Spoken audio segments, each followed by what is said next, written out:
Ուրեմն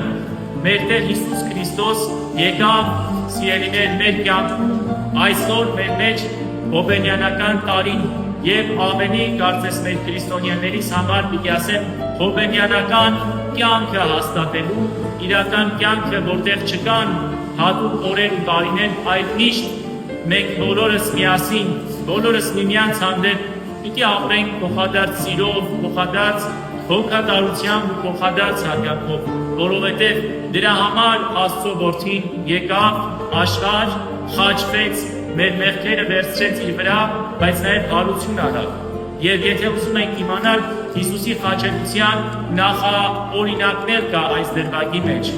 ինչպես կհիշենք նրան տարան մեծ ամբոխով դեպի խաչը այստեղ էլ նրանց ցանկանում էին տանել դեպի մահ, բայց մեր Տերը դեռ անելիք ուներ, դեռ գործունեություն ուներ, դեռ քարոզելիք ուներ եւ դեռ ժամանակը չէր։ Ուրեմն, ինչ է սա մեզ սովորեցնում։ Ամեն անգամ, երբ որ նշված իրականություններից դեպքերից այն կողմ ենք հասնում, երբ որ մի աղքատի, մի կարիքավորի չենք օգնում, մի հիվանդի չենք օգնում բժշկվել, մի սրտով բեկվածի չենք օգնում, որ ամրանա, ուրեմն մենք ինքներս էլ Հիսուսին մեր մեջից դուրս ենք անում եւ տարավանդից ուզում ենք ցած գցել։ Երբ որ կցանկանանք, որ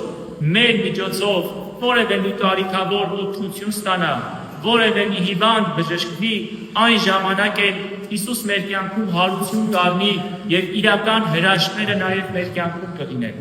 Ուրեմն քրիստոնյայի համար Հիսուսի Աստծո զորությունը զգալու պատճառ ոչ թե պիտի լինի որևէ մի չտեսնված, չլսված գործ, որը սովորական մարդը չի կարող անել, այլ մեր համար մեծագույն հրաշք պիտի լինի նշված յուրաքանչյուր դեպքում որևէ մեկին օգուտ տալ եւ օգնել, որի համար էլ Հիսուս եկավ աշխարհ։